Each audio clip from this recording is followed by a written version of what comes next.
You know, a castle made of crystal would be structurally unsound.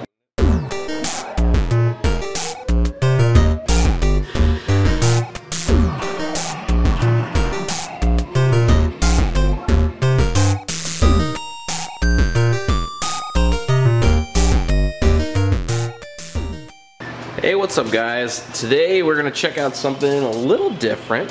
I picked up my first cocktail arcade game. And for those who don't know, a cocktail game is just the kind you sit at. You usually see these at like bars or pizza places, so you can rest your beer or your drink or whatever on the top glass while you play your buddy on the other side. So my first cocktail game is actually a pretty sweet Atari game called Crystal Castles. And the upright version looks pretty cool. This is just a standard cocktail table. I mean, they're just rectangles that gotta fit in restaurants and stuff. But yeah, the upright is really cool and pretty popular, but you don't see a whole lot of cocktails sitting around. And I think, I was actually researching it, and I think Todd Tuckey from TNT Amusements said that there was about 500 or so made of the cocktail version.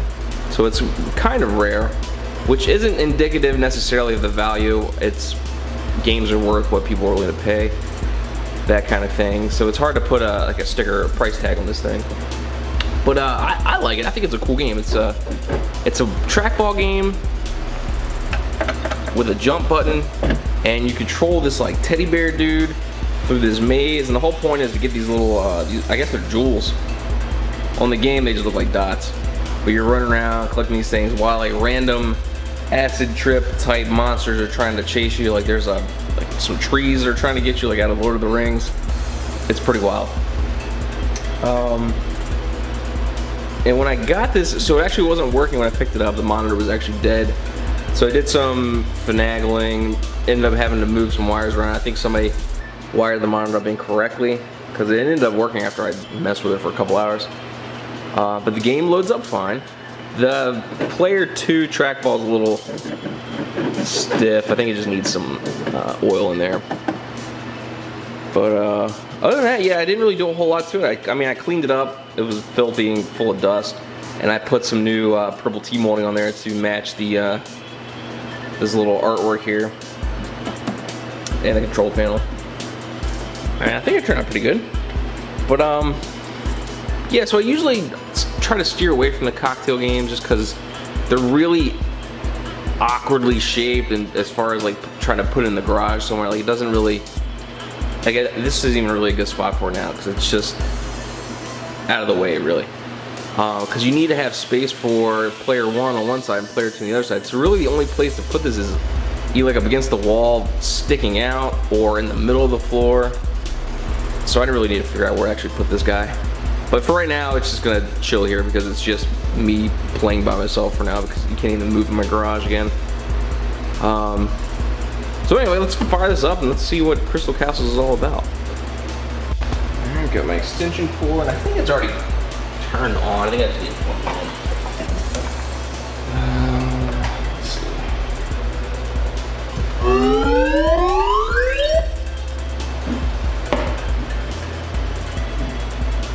Cool, cool, cool. Oh, we're actually on player 2 side. So let me move. Actually, let me pull the game out and we can see player 1. Alright, that's a little bit better. And you can see the trackball is actually illuminated along with these cone buttons. Actually, I have one out. These cone Atari buttons.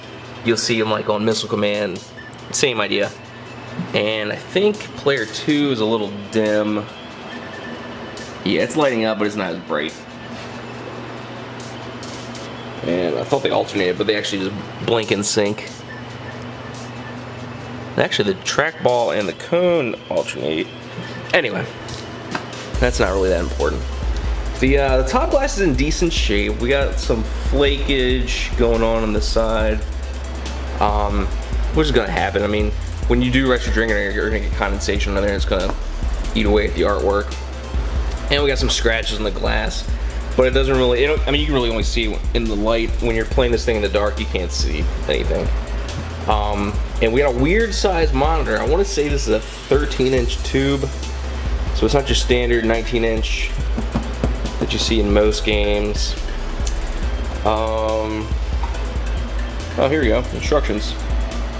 So you play as Bentley Bear. You must harvest the magic gems that grow from the crystal castles while avoiding the evil creatures. Those evil creatures are weird, man. Jump button allows Bentley Bear to escape danger. See game screen for further hints and instructions. And it says the same thing on the player 2 side. It's set up for free play, as you can see. This is just a dip switch. Let's go ahead. I think the first code switch is 1 player.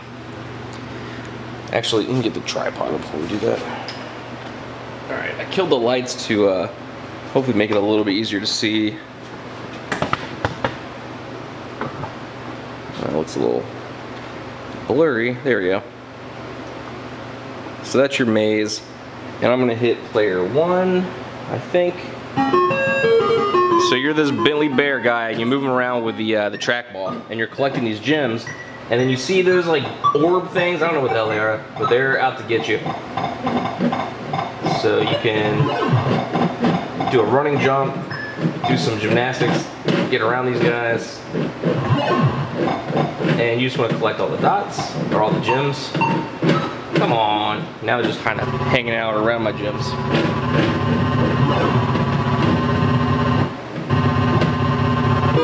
Okay, once you get all the gems, you clear the level.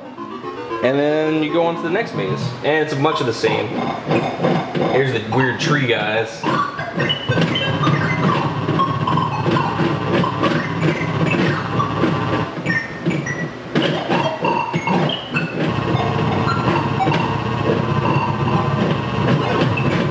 You know what? They're actually trying to eat the gems too. Cleared it. You got the last gem, bonus 1100. Oh man, you get this weird 3D effect too. You don't really know exactly where you are because perspective is different. Like I can go inside this room, I think. Oh, you can go through it. Apparently that hat lets you become invisible. I need to get on that elevator so I can collect the rest. Ah! And he got me. Let me see if I can get the last patch.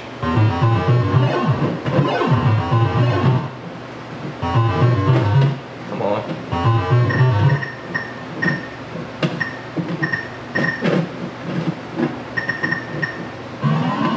Whoa.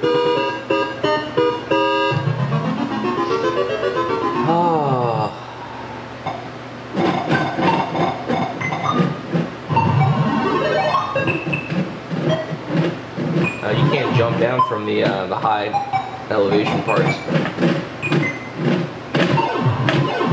Jump.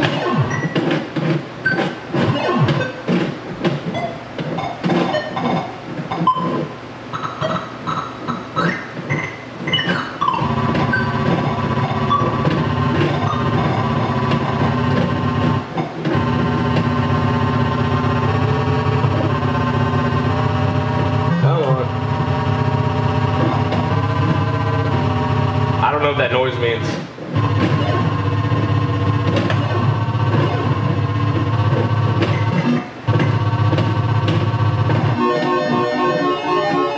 Ah. You know, I don't know if I've ever gotten this far.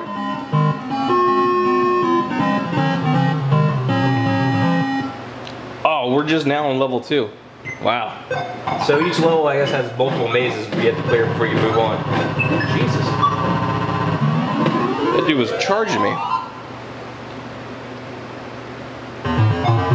Oh, but I'm not paying attention.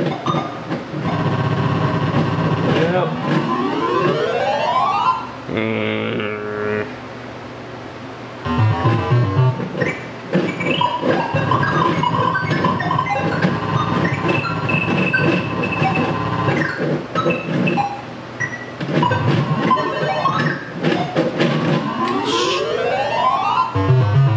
Is that my last life? Oh, I got one more. Looks like I need to adjust my colors because I can't really see what is going on. I'm sure this monitor could stand to use a cap kit or something to freshen it up a little bit.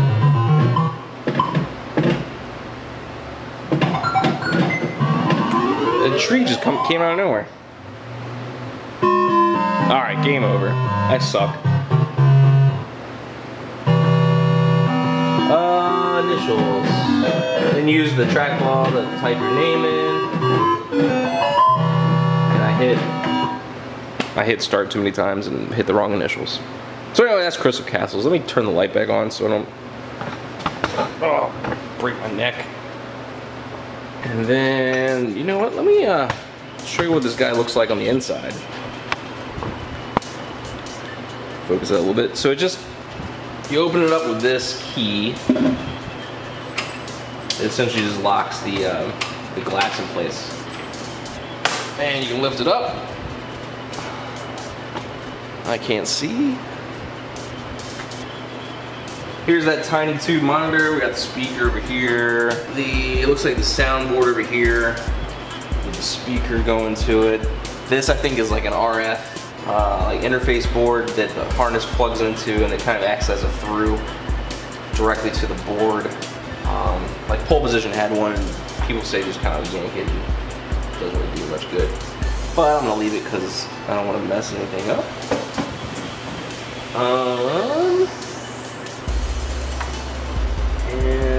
Yeah, and there's like a cage down here that holds the board, so I think you'd have to pull this whole thing out to service the board itself.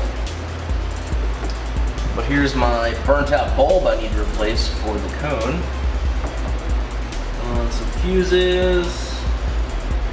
Yeah, not a whole lot. Just kind of crammed a bunch of crap into a wooden box. So this design actually makes more sense than the upright. Like, think about all the empty space that like an upright cab has.